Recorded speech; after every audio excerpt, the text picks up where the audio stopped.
Hello, guys. Welcome to this beautiful session where we are discussing what will be the future of pharmaceutical industry after this pandemic.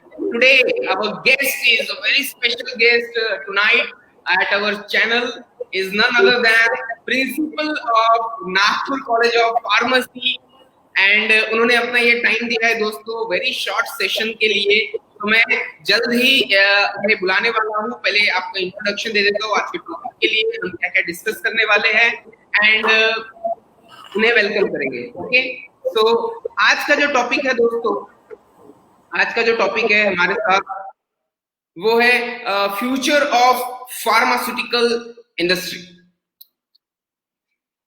सो दोस्तों, today's topic is future of pharmaceutical industry after this pandemic। क्या क्या होने वाला है।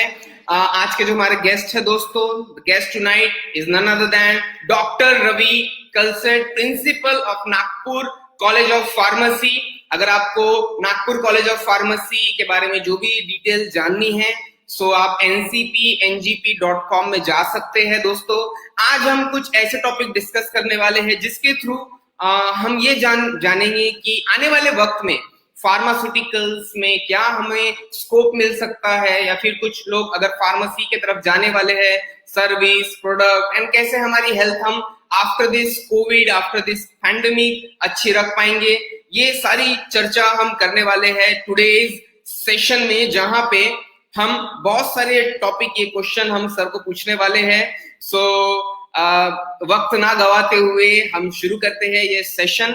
Sir, welcome to this beautiful session. Sir, सबसे पहले मैं आपका धन्यवाद देना चाहूंगा कि आपने अपना कीमती वक्त हमें दिया। Sir, welcome to this session. Sir, धन्यवाद सुशांत, धन्यवाद and thank you for inviting me in this very nice session and very nice topic you have chosen, and thank you for that. We'll just continue with our topic and our rest of the things that will be likely benefited to all those the students, the parents, and all those patients. We can say those who are suffering with that corona or COVID-19. So naturally, this session will be helpful for all those people from Nagpur as well as in the Maharashtra and as well as throughout the India. Okay. So my first question to you, sir, how did you started this journey, like in pharmacy, and what will the challenges you faced, and how did you started? Like, I want to go to pharmacy because many people are searching for engineering, doctor, but pharmacy is later in the list. So why pharmacy?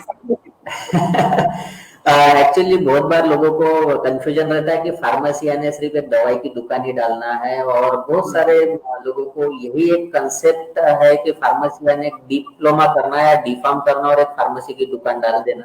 इसीलिए ये जो profession है ये थोड़ा सा एक low level पे रह गया। एक्चुअली फार्मेसी प्रोफेशन जो है it is in the faculty of medicine, तो जहाँ पे MBBS, BDS, BMS, BHMS होते हैं, उसके बाद फार्मेसी आता है। क्योंकि अगर डॉक्टर कोई चीज को डायग्नोस करता है, पेशेंट को डायग्नोस करता है, यानी उसको क्या बीमारी हुई है, अगर ये उसे पता चल जाता है, तो उसके बाद जो इम्पोर्टेंट रोल जो रहता है वो फार्मेसी का रहता है, फार्मासिस्ट का रहता है, और वो दवाई का रहता है। तो जो दवाई बनती है वो फार्मासिस्ट ही बनाता है। तो pharmacy is the very parallel profession with that of all though the doctor MBBS, BMS, BHMS, जो भी आपको उनके साथ पैरेलल चलता है। क्योंकि आप सिर्फ रोगों का निदान करके नहीं, आप किसी को ठीक नहीं कर सकते, आपको उसको दवाई देनी पड़ेगी। अगर आपका सर दर्द दे रहा है या आपको बीमारी हुई है या फिर आपको बुखार है, तो आपको कुछ ना कुछ दवाई देके उसका बुखार कम करना ही पड़ेगा। तो जो दवाई है वो फार्मासिस्ट बनाता है, और उसके अलग अलग जगह पे रोल रहते हैं। जैसा एजुकेशन में होगा, इंडस्ट्री में होगा जहाँ पे ड्रग मैन्युफैक्चर होता है, बाद में रिसर्च हो गया। जब तक आप रिसर्च नहीं करोगे तब तक तो दवाई बनेगी नहीं, और एक दवाई बनने को तो बहुत वक्त लगता है। उसके बाद उसकी पैकेजिंग, मार्केटिंग, ये सारी आती है। उसके तब तक वो एनालाइज नहीं होता, और बाद में वो जाता है डॉक्टर के पास। फिर डॉक्टर उसे जब प्रिस्क्राइब करते हैं और जब वो लोग उसे लेते हैं और वो ठीक होते हैं, तो वो बहुत बड़ा रोल है। Actually pharmacist are actually the backbone or backstage. They are working backstage for all those the people throughout the globe. और मेरी जर्नी जो मैं कहना चाहता हूँ, और बहुत लोगों को ये समझता है कि वे फार्मेसी की तो दुकान डालना, तो वैसा नहीं है। मेरी जो जर्नी है वो मेरा बी फार्म करने से, ये नागपुर कॉलेज ऑफ फार्मेसी, ये मेघे ग्रुप का है। I am thankful to Dattaji Meghe sir, thankful to Sagar Meghe sir, वो सेक्रेटरी है हमारे यहाँ के, समीर मेघे सर, इन सभी का मैं धन्यवाद देना चाहता हूँ। यही कॉलेज से मेरा बी फार्म हुआ है और यही कॉलेज से मेरा पीएचडी भी हुआ है, और आज बहुत खुद को खुशी महसूस करता हूँ कि यही कॉलेज का मैं प्रिंसिपल भी बना। तो मेरी जर्नी है, बी फार्म मैंने किया, और जो 4 साल का कोर्स रहता है, अभी भी हमारे कॉलेज में बी फार्म और डी फार्म दोनों कोर्स है। बी फार्म 4 साल का रहता है, और जो डिग्री कोर्स है, डिप्लोमा जो रहता है, वो 2 साल का कोर्स है। उसके बाद आपको करना पड़ता है एम फार्म, मैंने पोस्ट ग्रेजुएशन। तो एम फार्म अलग अलग स्पेशलाइजेशन होते हैं, आपको वो करने पड़ते हैं। उसके बाद मैंने एम फार्म मैंने किया, और एम फार्म के बाद मैंने फिर पीएचडी किया। पीएचडी में करीबन मुझे 6-7 साल पूरा रिसर्च करने के बाद मैंने वो कार्डियोवास्कुलर डिसीज, जो हार्ट के ब्लॉकेज और ब्लड प्रेशर है, उसके ऊपर मेरा पूरा रिसर्च था, उसके ऊपर पूरी दवाई बनाई मैंने। और उसके बाद फिर लेक्चरशिप, फिर असिस्टेंट प्रोफेसर, एसोसिएट प्रोफेसर और प्रिंसिपल। तो ये मेरी पूरी जर्नी है।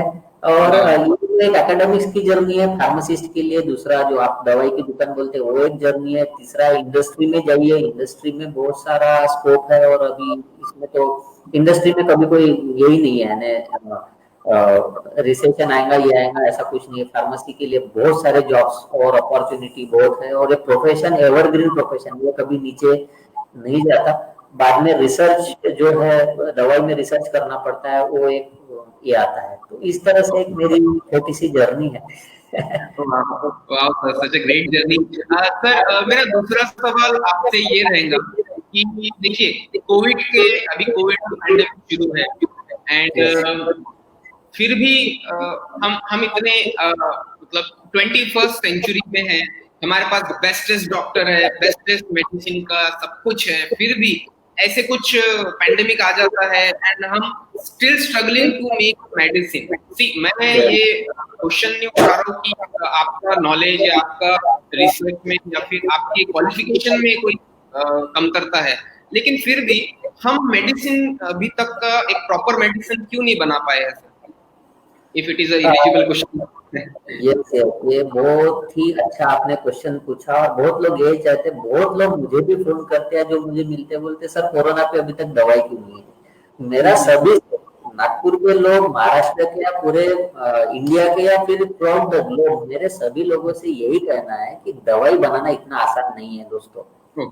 दवाई आपको सिर्फ दिखती है जब आप वो फार्मेसी से खरीदते हो ना, एखादी कोई भी दवाई की स्ट्रिप या कैप्सूल या सायरप आप खरीदते हो, आपको सिर्फ आप पैसे दिए और आपने खरीद लिया, लेकिन उसके पीछे जो फार्मासिस्ट जो मेहनत करता है, the hardship of that pharmacist, वो बहुत इंपॉर्टेंट है, और उसके लिए बहुत वक्त लगता है। वो इतना आसान नहीं है कोई भी चीज को बनाना है।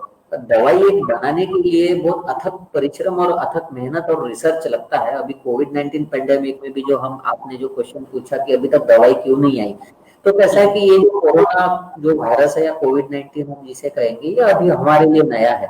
अब इसे मारने के लिए कौन सी दवाई काम करेंगी, ये तो रिसर्च एक फार्मासिस्ट को और एक साइंटिस्ट को करना पड़ेगा, तब जाके ही उसके ऊपर दवाई। ऐसा नहीं है कि हमने कोई भी दवाई दे दी तो वो दवाई उसके ऊपर चलती है। सभी लोगों को पता है हर एक बीमारी के लिए अलग अलग दवाइयां हैं।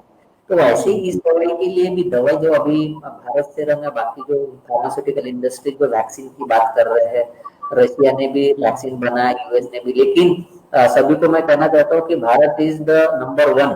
तो हम लोग, हमारा जो रिसर्च है वो बहुत ज्यादा स्ट्रांग है। हमारे पास फार्मास्यूटिकल इंडस्ट्री का बहुत ज्यादा स्ट्रांग स्ट्रक्चर है, इंफ्रास्ट्रक्चर है, हमारे पास टैलेंटेड लोग है, रिसर्चर है, जो बाकी देशों में भी है, लेकिन हमारे यहाँ पे जो टैलेंट है वो बहुत ज्यादा अच्छा है।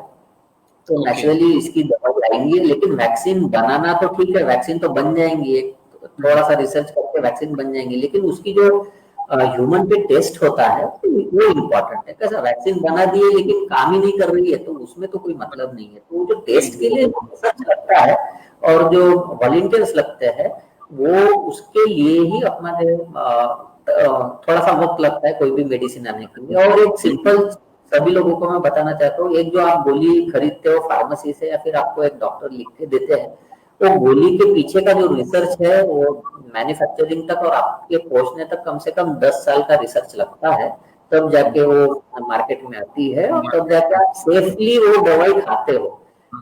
वो सेफ्टी बहुत इम्पोर्टेंट है जब आप कोई दवाई खाते हो। और मैं सभी को ये भी कहना चाहता हूँ कि आप डायरेक्ट ऐसा फार्मेसी में जाके जब आप दवाई लेते हो तो डॉक्टर की सलाह लेते जाओ। विदाउट डॉक्टर की सलाह से कोई भी चीज, आपके घर में भी बहुत बार रहती है कोई भी मेडिसिन, तो एकदम से ऐसा मत लेते जाओ, आपके डॉक्टर की सलाह से करो। बहुत सारे जो बीपी वाले जो पेशेंट्स है, डायबिटिक वाले पेशेंट है, सालों से वही वही दवाइयाँ लेते रहते हैं, लेकिन हम 3 महीने बाद या 4 महीने बाद एक बार डॉक्टर की विजिट करना जरूरी है। डॉक्टर उसे आपकी हेल्थ को देखेगा, उसके बाद जो भी मेडिसिन में उनको लगता है कि कम ज्यादा करना है, कुछ बंद करना है, तो वो उनको देंगे। तो प्रॉपर सलाह से लेके आप डॉक्टर की भी सलाह लें और फार्मासिस्ट में जो फार्मेसी में जो फार्मासिस्ट बैठता है उनकी भी सलाह लें, वो भी उतने नॉलेजेबल रहते हैं वो दवाई देने के लिए। और वो दोनों की सलाह से आप लेके ही आप दवाई करें, क्योंकि आपको सेफ मेडिसिन देना यही एक फार्मासिस्ट का काम है। तो जो भी वैक्सीन बन रही है वो भी सेफ रहनी चाहिए और इफेक्टिव रहनी चाहिए, तभी जाके उसका कुछ फायदा होगा। और वो रिसर्च को इतना टाइम लगता है, इसीलिए थोड़ा सा वक्त लग रहा है, लेकिन अभी पूरा देश दुनिया सब कोविड के पीछे ही लगी हुई है, तो जल्दी से आ जाएगा। बेस्ट। हाँ, yes sir. और sir, being a businessman, see, I'm I'm a professional digital marketing trainer. मैं business के बारे में लोगों को बताता हूँ, और कुछ students भी है मेरे। So एक स्टूडेंट है, उसमें से दीपक करके मुंबई से है। उन्होंने एक क्वेश्चन पूछा था, जैसे मैं प्रमोशन कर रहा था इसके लिए, इस सेशन के लिए। So उन्होंने एक क्वेश्चन पूछा था कि आफ्टर पैंडेमिक के बाद मेडिसिन आ गई, मान के चलिए मेडिसिन आ जाती है, तो मेडिसिन आने के बाद क्या प्रोसीजर, मतलब कैसे चेंज होगा फार्मास्यूटिकल इंडस्ट्री? ओके, लाइक मैं जेनरिक में ज्यादा, जैसे अगर मैं बिजनेसमैन हूं और मैं फार्मेसी का बिजनेस करना चाहता, तो मैं जेनरिक में जाऊं पहले, एज एन जेनरिक का ये करूँ कि गवर्नमेंट में भी ये आ जाएगा दवाई, या फिर मैं दूसरी जो है, जैसे जेनरिक के अलावा जो दूसरी मेडिसिन शॉप्स होती है उसमें जाना प्रेफर करूं। सो कैसा फीचर होने वाला है sir, means after this medicine came out के बाद क्या होने वाला है, आपको क्या लगता है? देखिए, ये जो है बहुत लोगों में अभी भी जो मिसकंसेप्शन है, जेनेरिक मेडिसिन और ब्रांडेड मेडिसिन जो रहती है, तो देखा जाए तो दवाई है। आप अगर सरदर्द की दवाई ले रहे हैं या बुखार कम होने की दवाई ले रहे हैं तो दवाई है। सिर्फ जेनेरिक मेडिसिन है, ये थोड़ी सी सस्ती है और गवर्नमेंट ने वो इसीलिए किया है कि सारे लोगों तक दवाइयाँ पहुंचे और कम दाम में पहुंचे, क्योंकि हेल्थ इज वेरी इंपॉर्टेंट। अगर हमारे यहाँ पे हेल्थ ही हम लोगों की अच्छी नहीं रहेंगी तो कोई फायदा नहीं है। तो इसीलिए प्राइसिंग की भी जो ये है वो भी गवर्नमेंट ने सब किया हुआ। तो सभी लोगों को मैं ये कहना चाहता हूँ कि आप जेनेरिक ले सकते तो जेनेरिक लीजिए, आप ब्रांडेड लेना चाहते हैं ब्रांडेड लीजिए, उसमें कोई ऐसे कोई दिक्कत नहीं है। और जब अगर बिजनेस में भी अगर आपको जाना है after this pandemic, you can go for the generic और you can go for generic. ने जो जन औषधि और बाकी जो गवर्नमेंट ने जो किया है, तो आप वो भी आप शुरू कर सकते हैं, उसका भी फ्यूचर बहुत अच्छा है। या फिर आपका जो रेगुलर फार्मेसी है आप वो भी शुरू कर सकते हैं, नो प्रॉब्लम। ऐसा दवाई में कोई ये नहीं रहता। सिर्फ ब्रांडेड मेडिसिन क्या रहती है कि उसमें रिसर्च चलते रहता है कंटिन्यूअसली, उसकी मार्केटिंग होती है, इसीलिए वो थोड़ा सा महंगा होता है। देखिए, कोई चीज के लिए मार्केटिंग करना, उसकी रिसर्च करना, उसके लिए ह्यूमन रिसोर्स लगता है, इंफ्रास्ट्रक्चर लगता है, बहुत सारी चीजें लगती है। तो वो सारा चीजें कंपनी को तो मैपिंग करना पड़ता है, इसीलिए थोड़ी सी वो महंगी रहती है। बाकी दवाई तो दवाई है, वो भी उसी तरह काम करेंगे, ये भी उसी तरह से काम करेंगे। और ब्रांडेड का जो कंसेप्ट है, ये यूएस में अगर आप जाओगे तो वहां पे थोड़ा सा चीज अलग आती है, अपने यहाँ पे थोड़ा सा चीज अलग है। लेकिन बिजनेस आप कोई भी करेंगे तो सारा बिजनेस ठीक है। और दूसरी बात एक इम्पोर्टेंट मैं ये बताना चाहता हूँ कि कोरोना के बाद या कोविड-19 के बाद भी जो फार्मास्यूटिकल इंडस्ट्री है, ये एक अच्छा है, अपने आप में बहुत अच्छा इंफ्रास्ट्रक्चर, बैकबोन और सारा रिसर्च और रिसोर्सेस इंडिया में है। तो कोविड के बाद लो या कोविड के पहले लो, अपने आप में फार्मेसी इंडस्ट्री हमेशा बूम में और एक बहुत अच्छा मार्केट है। तो इंडस्ट्री या फिर आप आपकी फार्मेसी शॉप डाले, कोई दिक्कत नहीं है। आप आपका बिजनेस अच्छे से शुरू करें, बस एक ही है, आप एज ए फार्मासिस्ट आपको जो सोशल काम करना है या जो लोगों को जो देना है, जो सेवा है वो आपकी अगर अच्छी रहे, आपका टेम्परामेंट एक अच्छा रहे, तो आप बिजनेस अच्छा ग्रो कर सकते हैं। Okay, okay, wow, sir. So Deepak, you got the answer. Okay, so मेरा नेक्स्ट क्वेश्चन था सर आपसे कि कैसे हम ये फार्मेसी का जर्नी जैसे आपने भी स्टार्ट किया है, या फिर कोई नॉर्मल जैसे 10th के बाद लोगों को पता नहीं रहता है, जैसे मुझे पता ही नहीं था, मैं आपको to be very honest with you कि 10th के बाद मुझे पता ही नहीं था मुझे 11वीं करना है, 12वीं करना है, क्या नहीं करना है। तो मैं I choose for diploma in information technology, फिर उसके बाद इंजीनियरिंग, फिर एमबीए किया मैंने। बट अगर किसी को फार्मा इंडस्ट्री में जाना है, तो वो 10th के बाद जा सकता है या 12th के बाद जा सकता है, क्या प्रोसीजर रहेगी, how to become a specialist? ये बहुत अच्छा एक क्वेश्चन आया सभी के लिए, क्योंकि अभी एमएसटीसीटी जो एग्जाम है, स्टूडेंट लोगों को सभी को पता है एमएसटीसीटी या फिर एंट्रेंस एग्जाम जो रहती है, तो जैसा मेडिकल एमबीबीएस बीएमएस बीएचएमएस के लिए नीट की एग्जाम रहती है जो नेशनल लेवल रहती है, वैसे ही महाराष्ट्र स्टेट में एमएसटीसीटी एग्जाम रहती है जिसके थ्रू आप फार्म कोर्स में एडमिशन ले सकते हो। पहले था वो कि 10वीं के बाद आप डिप्लोमा कोर्स कर सकते हो, अभी वैसा नहीं है, अभी आपको 12th करना ही पड़ता है। तो 12th में सारे बच्चों को मैं कहना चाहता हूँ कि जो अभी 11th में आया, अभी जो 12th में है, आप इतनी मेहनत करो कि कम से कम 50% मार्क तो आपको मिलने चाहिए, उससे ज्यादा ही मिलने चाहिए, कम नहीं। तो 12th के बाद ही आपका डिप्लोमा यानी डी फार्म कर सकते हो, 12th के बाद ही आप बी फार्म कर सकते हो। तो डिप्लोमा के लिए क्या है कि आपको डायरेक्ट 12th के बाद डायरेक्ट एडमिशन मिलती है, लेकिन director of technical education DT का जो वेबसाइट रहता है उसके ऊपर लिंक आती है, वहां पे रजिस्टर करके आपको आपके सारी इंफॉर्मेशन अपलोड करनी पड़ती है और फिर उसकी जनरल मेरिट लिस्ट लगती है और बाद में आपको कॉलेजेस सिलेक्ट करने पड़ते हैं। वो कॉलेज में अगर आपका मेरिट बेस पे अगर नंबर लग गया तो आपका वो कॉलेज में एडमिशन होता है, तो आपका डिप्लोमा हो जाएगा। और डिग्री के लिए आपको क्या चाहिए कि आपको एमएसटीसीटी या नीट ये एग्जाम आपको देनी जरूरी है। अगर आपने अगर वो दी नहीं तो आपको कोई भी महाराष्ट्र में कोई भी कॉलेज में आपको एडमिशन नहीं मिलेगी। वो बेसिक एलिजिबिलिटी क्राइटेरिया है।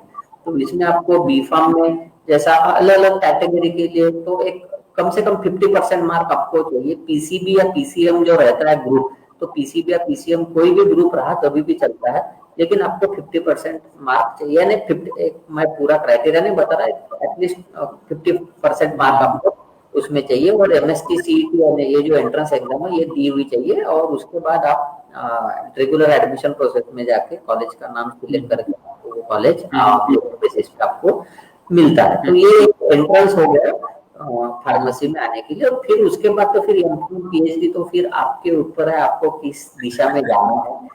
तो बहुत बार बच्चे फार्मेसी स्टॉप शुरू करने की जो ये रहता है उस हिसाब से आते हैं। बहुत से डिप्लोमा के बाद आपको डिग्री में एडमिशन मिलती है जिसे लैटरल एंट्री कहते हैं, तो डायरेक्ट सेकंड ईयर में एडमिशन मिलती है।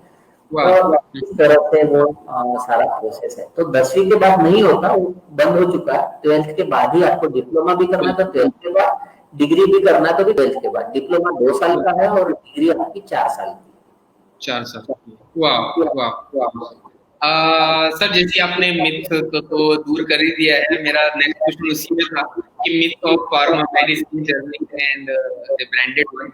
सर उसके बाद एक और क्वेश्चन था, जैसी मेजर डिसीज होते हैं लाइक हार्ट डिसीज है, किडनी डिसीज है, लंग कैंसर, मतलब बड़े बड़े डिसीजेज है, क्या इसके लिए मींस कोई स्पेशल दवाई या ट्रीटमेंट होती है जो अभी आ चुकी है? ऐसी देखिए हमें वही पता चलता है जो डॉक्टर बताते हैं और यहाँ के डॉक्टर जो बताते हैं। आपके नॉलेज में होगा कि इंटरनेशनल लेवल पे कि ऐसा कुछ स्पेशल ट्रीटमेंट है क्या जो जल्दी हो जाए? आपके नॉलेज में ऐसा कुछ है जो आप हमें हमसे शेयर कर सकते हैं? देखिए, दवाई में रिसर्च तो लगातार और निरंतर चलते रहता है। रोज जैसा हमारे कॉलेज में भी है, तो एमफार्म के स्टूडेंट्स अगर रहे या पीएचडी के स्टूडेंट्स है अभी मेरे, वो अलग अलग टेक्निक्स पे अलग अलग डिसीज पे रिसर्च कर रहे हैं।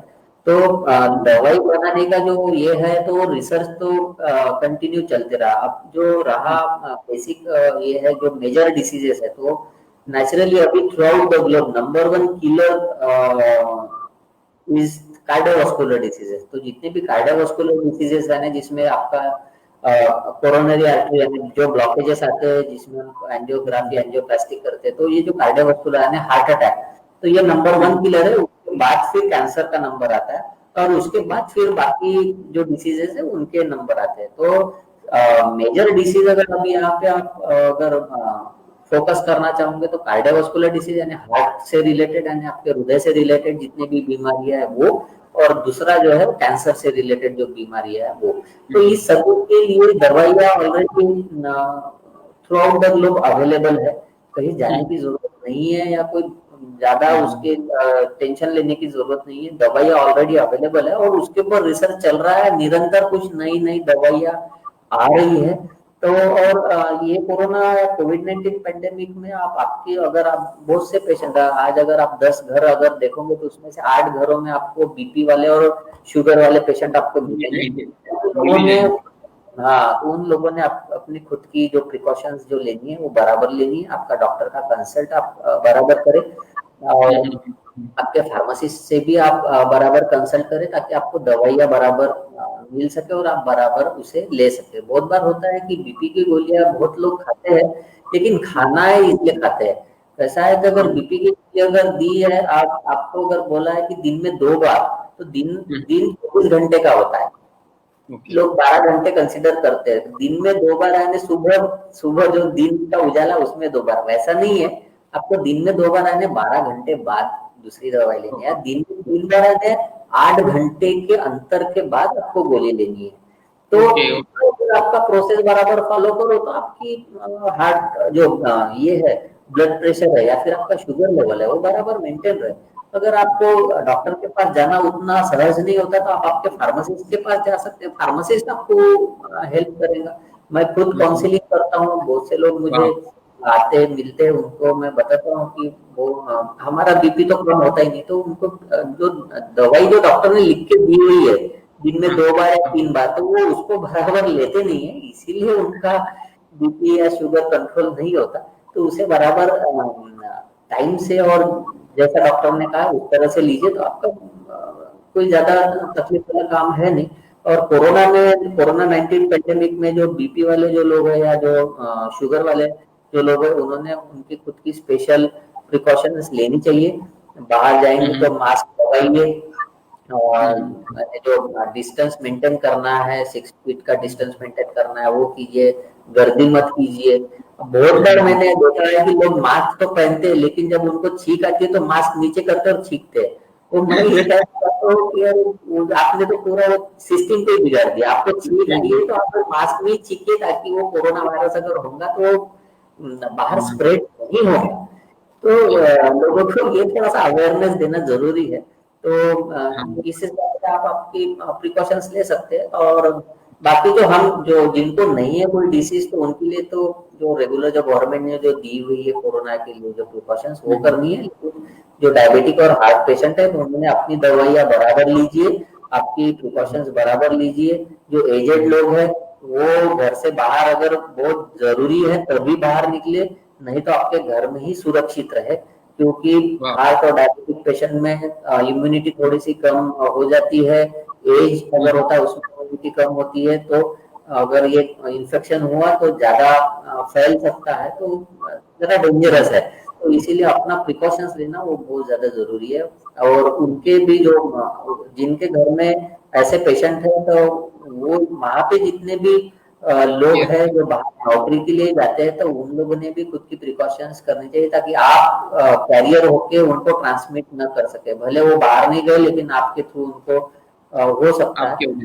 बार बार हाथ धोइए, ऑफिस से आने के बाद घर में डायरेक्ट आप बाथरूम में जाइए, आप नहा लीजिए और आपका ब्रश कीजिए ताकि जो भी माउथ में अगर होगा तो वो निकलेगा। आपकी जो नोसिल है, नाक है, वो बराबर आप थोड़ा सा वार्म वाटर लेके थोड़ा सा गुनगुना पानी लेके उसे वॉश कीजिए। और वेपर्स ले सकते तो वेपर्स लीजिए ताकि आप कंटेमिनेट बाकी लोगों को न कर सको। सैनिटाइजर जो रेगुलर यूज है वो तो बताया हुआ है वो कर सकते। ओके, सो लास्टली मैं अपने व्यूअर्स को ये भी बताना चाहूंगा कि सर का एक रिसर्च प्रोडक्ट है, सर ने उसमें पेटेंट हासिल कर चुके हैं उस रिसर्च प्रोडक्ट में। सो सर अगर आप उस बारे में हमारे व्यूअर्स को कुछ बताना चाहे तो, लेकिन उससे पहले मैं स्क्रीन में वो शेयर कर दूं। सर का ये रिसर्च प्रोडक्ट देखिए, कार्डो active LS Pro, if I am right sir, this is the main, yes, yes, cardio yes, active less pro yes. Dietary supplement. Sir ने इसमें एक पेटेंट हासिल कर चुका है सर। सर आप इसमें कुछ जानकारी हमारे व्यूअर्स को देना चाहेंगे? हाँ, ये एक्चुअली कैसा है, जो मेरा रिसर्च प्रोडक्ट है ना, मेरा पीएचडी का ही ये वर्क था। मेरा जो भी अभी पिछले जो भी 10 साल मैंने जो रिसर्च किया हुआ है, वो मैंने लौकी पे ही रिसर्च किया। लौकी के बारे में सब लोग जानते हैं। लौकी का हाँ जूस हाँ। पीना तो फायदेशीर है ही है, यानी फायदेमंद होता ही है, सभी लोगों को पता है। लेकिन कैसा कि फार्मासिस्ट का एक काम है कि दवाई को जैसा पेशेंट कंप्लायंस होना चाहिए। आपको मैं कुछ चीज दे दूं तो मैं अगर आपको बोलूंगा बस ये लो, यानी लौकी रोज खानी चाहिए, तो कोई भी लोग रोज लौकी नहीं खाएंगे। और अब अगर आप इसमें जाते हो, कहाँ गार्डन में भी जाते हो जहाँ पे लौकी का जूस मिलता है, तो लोग रोज लौकी का जूस पीते नहीं। तो उसके ऊपर मैंने बहुत सारा रिसर्च किया, और ये सब रिसर्च करके मैंने फिर ये प्रोडक्ट मैंने बनाया। और ये एक कंपनी है, हमारे फ्रेंड की कंपनी है, एलएस फार्मास्यूटिकल्स, तो उनको दिया है। तो वो लोग इसको मार्केट करते हैं, मैं उनको कंसल्टेशन करता हूँ किस तरह से ये रहना चाहिए। तो they are marketing my product, और अच्छे रिजल्ट्स है। जिनको कुछ पूछना है इसके बारे में, तो वो डायरेक्ट मुझे पूछते हैं कि सर किस तरह से फायदा होगा, क्या होगा। तो डायरेक्ट मुझे कंसल्ट करते, तो मैं उन्हें फ्री ऑफ चार्ज में उनको कंसल्टेशन देता हूँ, क्योंकि वो तो एक सेवा तो है कि सभी को एक अच्छा बेनिफिट मिलना चाहिए। तो एक पेशेंट मैं अपने कंप्लायंस हो व्यूअर्स गया। को भी बता दूं, नीचे डिस्क्रिप्शन में मैं सारी डिटेल्स एक फॉर्म भी डालने वाला हूँ। अगर कोई इंटरेस्टेड होगा फ्री कंसल्टेशन के लिए, एड्रेस एंड नंबर सारी डिटेल हम डिस्क्रिप्शन में डाल देंगे। एंड सर से रिक्वेस्ट करेंगे कि हमारे व्यूअर्स को थोड़ा बहुत गाइडेंस बिल्कुल, जरूर बिल्कुल। दें। तो मैं तो काउंसलिंग दो तरह से करूंगा सारे व्यूवर्स को। तो पहले जो स्टूडेंट्स लोग हैं जिनको फार्मेसी करियर बनाना है, तो उनको किस तरह से आना है, क्या प्रोसीजर है, तो आप नीचे स्क्रीन पे दिया हुआ जो नंबर है उस पे मुझे फोन करके ये कर सकते हैं। तो मैं as a principal of Nagpur college of pharmacy, हमारा कॉलेज जो है ये वाईसीसी जो कैंपस है वाना डोंगरी में, वहां पे है। और ये 1982 1982 से ये कॉलेज है। मेघे साहब का ये कॉलेज है, एक ब्रांड है मेघे सर का, या मेघे ग्रुप का एक ब्रांड है। वैसा ही एक नागपुर कॉलेज ऑफ फार्मेसी, उसके अंडर इसका भी एक ब्रांड है। वाईसीसी जो है हमारा इंजीनियरिंग कॉलेज, वो भी एक ब्रांड है। तो लोगों को ये पता है। तो आपको अगर फार्मेसी के बारे में, करियर के बारे में अगर आपको पूछना है, तो आप बिल्कुल मुझे फोन कीजिए, मैं आपको बताता हूँ। डिप्लोमा और डिग्री एडमिशन के लिए हमारे यहाँ पे डिग्री में 100 सीट्स है और डिप्लोमा में 60 सीट है। उसकी कैसा एडमिशन प्रोसीजर है, क्या है, उसके लिए मैं आपको काउंसलिंग करूंगा। और दूसरे जो ब्लड प्रेशर वाले या डायबिटिक वाले जो भी पेशेंट्स है, उनको कुछ पूछना है उनकी दवाइयों के बारे में, या ब्लड प्रेशर के बारे में, या फिर हमारा जो प्रोडक्ट है, मेरा जो रिसर्च है, उसके बारे में अगर पूछना है, तो मैं उसके लिए भी आपको काउंसलिंग बिल्कुल करता हूँ। ये जैसा अगर आपने यहाँ पे दिखा रहा है जो हमारी कॉलेज की जो वेबसाइट है, तो राइट हैंड साइड में आपको डी फॉर्म एडमिशन ओपन का जो प्रोसेस जो लिखा हुआ है, वो जो लिंक है, लिंक में जाके आप डिप्लोमा के जो स्टूडेंट्स है जिनको डिप्लोमा करना है, 12th के जो स्टूडेंट जिनको डिप्लोमा करना है, वो वहां जाके वो फॉर्म भर सकते हैं। वो गवर्नमेंट का फॉर्म वो दिया है। बाकी आप हमारी वेबसाइट पे जाके हमारे रिसर्च है, स्टूडेंट के टेस्टिमोनियल्स है, पेटेंट है। हमारे कॉलेज में अभी करीबन हमारे पूरे स्टाफ ने पब्लिकेशंस अगर आप देखोगे, तो पब्लिकेशन में हमारे करीबन 6 से 8 पब्लिकेशन हमारे कोरोना पे ही हुए हैं। यानी हमने जो रिव्यू आर्टिकल्स और ये बनाए हैं, तो ये सारे कोरोना पे है। उसके अलावा हमारे बहुत सारे रिसर्च और पेटेंट है। हमारे कॉलेज को एक पेटेंट ग्रांट हुआ, दूसरा पेटेंट अभी हमारा और एक आने वाला। हमारे मेघे ग्रुप के अब तक करीबन 65 पेटेंट फाइल हो चुके हैं, और वो भी ये साल अभी एक पेटेंट हमारे ग्रुप को मिलेंगे। सो मेघे ग्रुप रिसर्च, एकेडमिक्स और बाकी सारी चीजों में एकदम बढ़िया काम कर रहा है।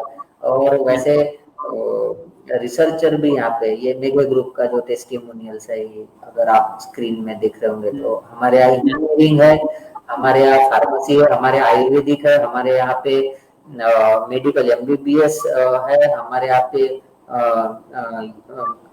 ये है अपना फिजियोथेरेपी है, इंजीनियरिंग तो है ही है। तो सारे कोर्सेस हमारे इधर है। एक हमारा वाना डोंगरी में एक कैंपस है, दूसरा हमारा Datta Meghe institute of medical sciences Wardha, DMIMS DU Wardha, वहाँ पे भी है।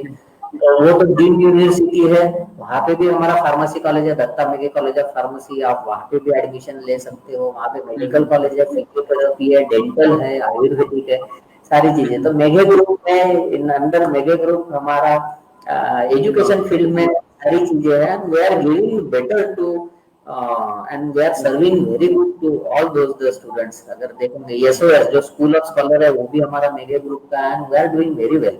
आई एम थैंकफुल अगेन कि हमारे दत्ता मेघे सर और सागर सर, समीर सर, इनका मैं धन्यवाद देना चाहता हूँ। और इनके आशीर्वाद हमारे पास, हमारे ऊपर ऐसे ही रहने चाहिए, और ताकि हम भी लोगों को इसी तरह से अच्छे भाव से हम लोगों को सेवा दे सके। तो दो तरह से मैं काउंसलिंग करूंगा। एक तो जितने भी स्टूडेंट है उनको अगर पूछना है तो मुझे पूछिए, मैं आपको फार्मेसी एजुकेशन और कैसे एडमिशन लेना, डिप्लोमा डिग्री है तो मैं वो बताऊंगा। दूसरा, जो पेशेंट है, हार्ट वाले जो पेशेंट है, ब्लड प्रेशर और डायबिटिक वाले, वो मुझे बिन दिक्कत पूछे, आपको क्या प्रॉब्लम है आप पूछिए, मैं उसे सॉल्व करने की पूरी कोशिश करूंगा। वाह वाह सर, थैंक यू सर। बस इसे एक रिव्यू के जरिए, तो कंक्लूजन के जरिए मैं इसमें कंक्लूड करना चाहूंगा इस वीडियो को। दोस्तों, आज हमारे साथ जो गेस्ट थे हमारे, उनका मैं दिल से धन्यवाद देना चाहूंगा कि उन्होंने एक ऐसे टॉपिक को के जरिए हमें बहुत ज्यादा नॉलेज दिया। फार्मास्यूटिकल इंडस्ट्री जो लोगों को करना होता है, pharma, D pharma, B pharma करना होता है, लेकिन अब ये बहुत ज्यादा है कि हम मेडिसिन के जरिए ज्यादा और नॉलेज गेन कर पाए, अगर आप फार्मास्यूटिकल इंडस्ट्री में नहीं है तब भी।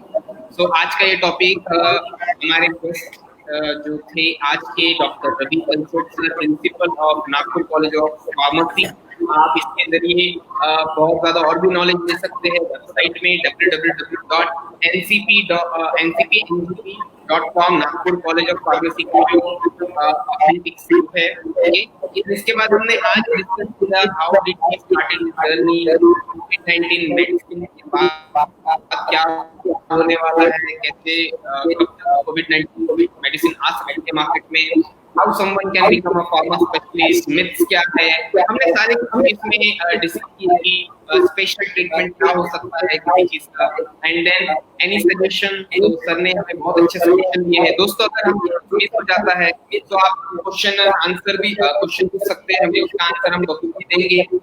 ये वीडियो हर चैनल में रहेगा, हमारे यूट्यूब के, IGTV के, फेसबुक के, जिसमें आप ये लाइव देख रहे हैं। और अगर आप कोई क्वेश्चन पूछना चाहते हैं तो नीचे डिस्क्रिप्शन में हमने एक नंबर दिया है, एक फॉर्म दिया है, फॉर्म और नंबर आप फिलअप करके हम डायरेक्टली कॉल भी कर सकते हैं। अगर कॉल नहीं हो सका तो हम फिलअप कर दीजिए फॉर्म, हम डायरेक्टली आपको कांटेक्ट करेंगे। ओके, सो दोस्तों, आज का ये सेशन हम यहीं पे समाप्त करते हैं, और मैं सर को और हमारे सभी व्यूअर्स के तरफ से, हमारे तरफ से, हमारे डिजिटल मैग्नेट फैमिली की तरफ से बहुत बहुत धन्यवाद देना चाहता हूँ। And sir, wish you good luck for Nagpur college of pharmacy. बहुत ज्यादा एडमिशन हो हमारे व्यूअर्स, हमारे एजुकेशन के जरिए। हम चाहते हैं में भी बहुत सारे लोग हमारे साथ हैंड टू हैंड ज्वाइन करें, ताकि आने वाला फ्यूचर जो है वो बहुत अच्छा हो। ओके, क्योंकि हमारे पास हैंड लगेंगे ही आने वाले वक्त में। और ये सेशन मैं सर आपके माध्यम से और इस चैनल के माध्यम से इसलिए बताना चाहूंगा लोगों को कि मैंने ये मुहिम इसलिए रन की थी कि बहुत ज्यादा नेगेटिविटी फैली थी मार्केट में। सो एक पॉजिटिविटी के लिए अगर इस सेशन के थ्रू कोई एक भी मोटिवेट हो पाता है तो मेरे लिए वो बहुत बड़ी बात होगी। So we can break up with this corona and we can fight back. Let's fight back and break up with this corona. Thank you very much sir, thank you for your time sir. Thank you. और आपकी जो tagline है breakup with corona, मुझे बहुत अच्छा लगा। Breakup with corona, let's fight back. So आपको भी बहुत बहुत धन्यवाद, सारे व्यूवर्स का भी मुझे धन्यवाद। आपको कहीं पे भी अगर आप मेरे कंसल्टेशन का ये लगे तो आप मुझे बिल्कुल फोन कीजिए, I will be there for all of you दोनों इससे। और थैंक यू शीशांत सर, आपने मुझे बुलाया, इसी माध्यम से कैसा एक नागपुर कॉलेज ऑफ फार्मेसी का भी ब्रांड हुआ, हमारा भी ये हुआ, और लोगों को भी एक अवेयरनेस आई है, राइट। तो वो एक ज्यादा अच्छा है। Thank you all of you and thank you Shashank sir, thank you, धन्यवाद। Thank you, sir. Bye bye, sir. Bye bye. Thank you for your time, sir. Bye. Yes.